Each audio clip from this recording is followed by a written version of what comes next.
program sponsored by the Maya International School. Innovative and refreshing new approach to education. Address Dwarika Nagar in front of Greenland Marriage Garden, Rewa. Times में आपका स्वागत है। जख्म इतने गहरे हैं और अब कैसे भर पाएंगे ये ना तो प्रशासन बता सकता है न सरकार बता सकती है। उस मासूम के जख्म इतने गहरे हैं कि ताउम्र वो अब अपने लोगों का सिर्फ इंतजार करता रहेगा। अंतिम संस्कार करने के लिए तैयार तस्वीरों में दिख रहा ये मासूम इंसाफ की गुहार लगा रहा है। पिछले दिनों मोहनिया टनल के पास हुए सड़क हादसे में इस मासूम ने अपनों को खोया है और इसकी निगाहें ऐसा लगता है कि ये कह रही हैं कि हुक्मरान ये बता दें कि उसे इंसाफ कैसे मिलेगा। आश्वासन हर बार दिए गए हैं। इसके पहले भी सीधी में जब हादसा हुआ, नहर में बस गिरी थी, कितने लोगों की मौत हुई थी।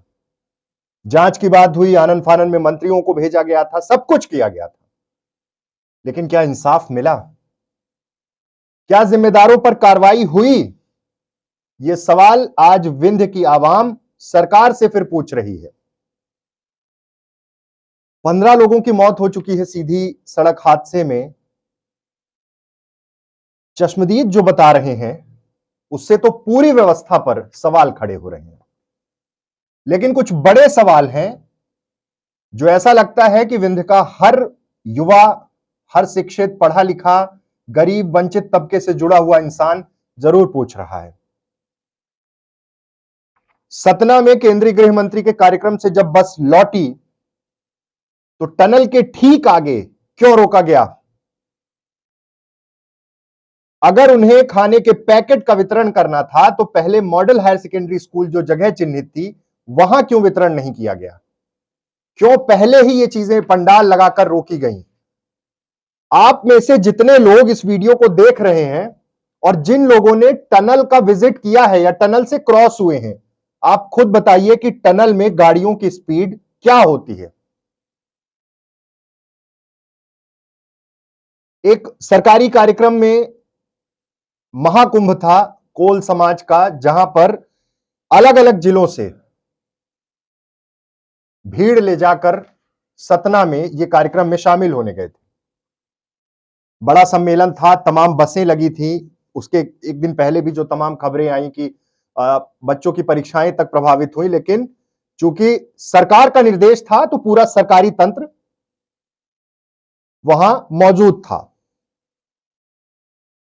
अब जब यह हादसा हुआ है, मौतें हुई, संवेदनशील मुख्यमंत्री रात में ही पहुंचे थे। शिवराज सिंह चौहान प्रदेश अध्यक्ष पहुंचे थे, लोगों से मुलाकात करी, घटना स्थल पर पहुंचे, सब कुछ ठीक है, लेकिन सवाल वही रहेंगे। सवाल इसलिए वही रहेंगे क्योंकि आप उस बच्चे की पीड़ा क्या समझ पा रहे हैं जिसने अपने परिजनों को खोया है।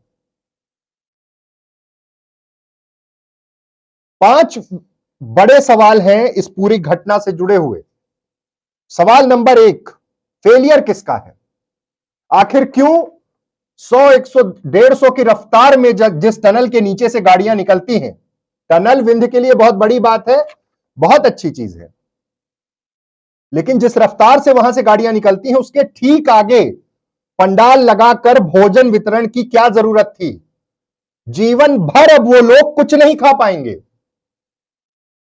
मौत के मुहाने पर वहां पर बस रोकने का फैसला किसका था? किस प्रशासन का था?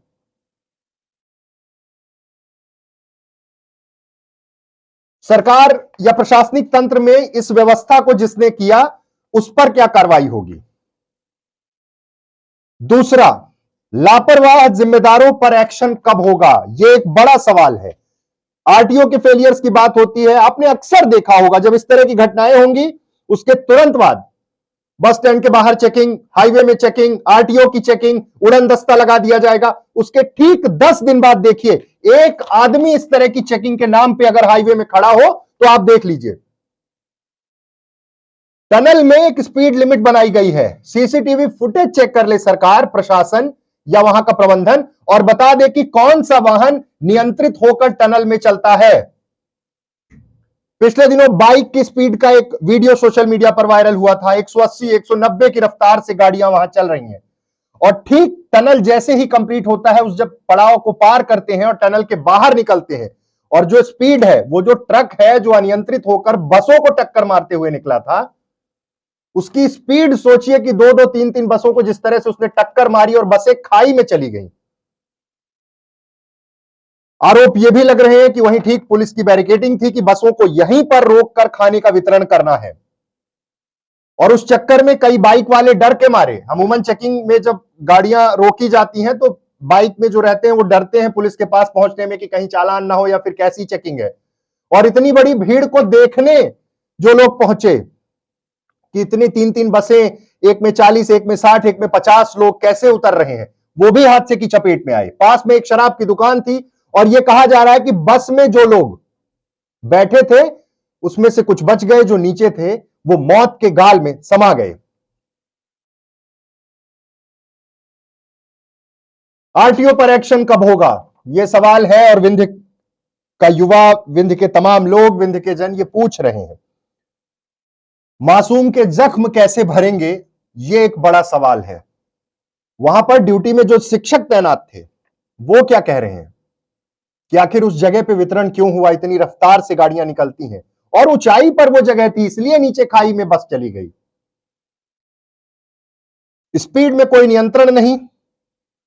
हर बार की तरह यह इंसाफ अधूरा ही रहेगा।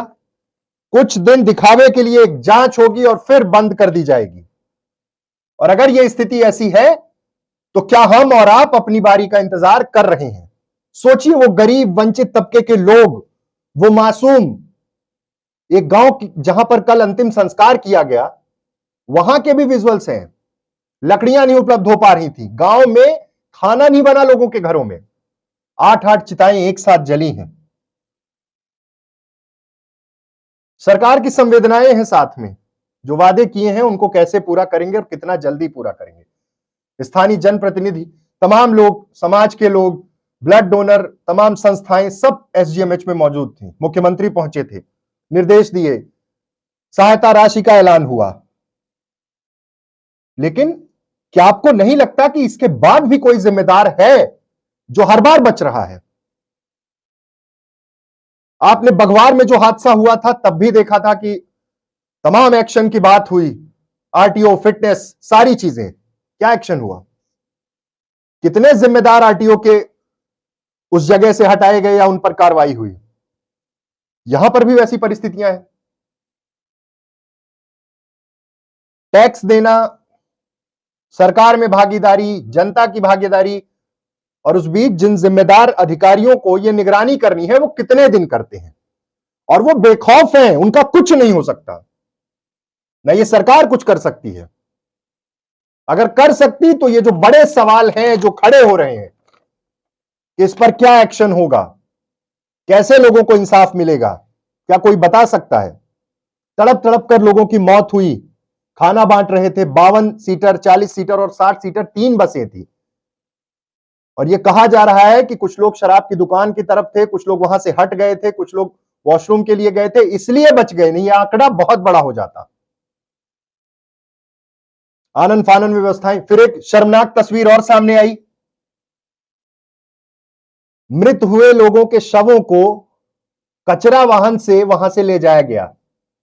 यह कौन सी संवेदनशीलता थी? आपके तंत्र में क्या इतनी व्यवस्थाएं नहीं हैं कि वहां पर जिन लोगों की मौत हुई, दर्दनाक हादसे में जो लोग मरे, उनके शवों को तो सम्मान के साथ उनके घरों तक पहुंचा दीजिए। मध्य प्रदेश विधानसभा के नेता प्रतिपक्ष डॉक्टर गोविंद सिंह ने इस पूरे मसले पर परिवहन मंत्री का इस्तीफा मांगा है। परिवहन मंत्री गोविंद सिंह का इस्तीफा मांगा है। परिवहन विभाग की जो लापरवाही है उस पर कितने अधिकारी नपेंगे, या सब कुछ बस धीरे से शांत होने का इंतजार किया जा रहा है, उसके बाद सब खामोश हो जाएंगे? सोचिए, आप भी सोचिए। तमाम तरह के आरोप हैं।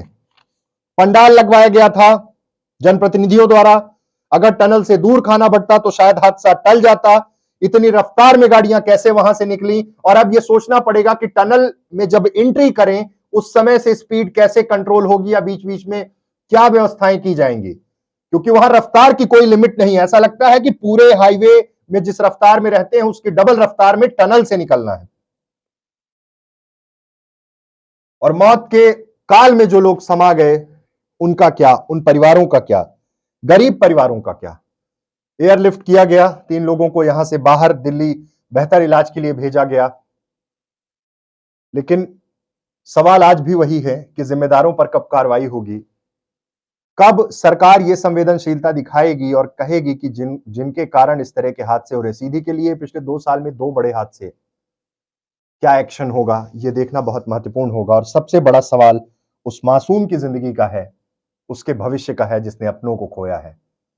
सवाल उठाइए, सवाल पूछिए, सरकार से सवाल पूछिए कि इस पूरे मसले पर क्या कोर्स ऑफ एक्शन तैयार किया जाएगा, क्या जिम्मेदारों पर कार्रवाई होगी कि नहीं, और इतनी बड़ी लापरवाही करने वाले वो कौन लोग हैं, उन्हें चिन्हित कर उन पर क्या एक्शन लिया जाएगा, ये देखना बहुत महत्वपूर्ण होगा। बहुत बहुत धन्यवाद।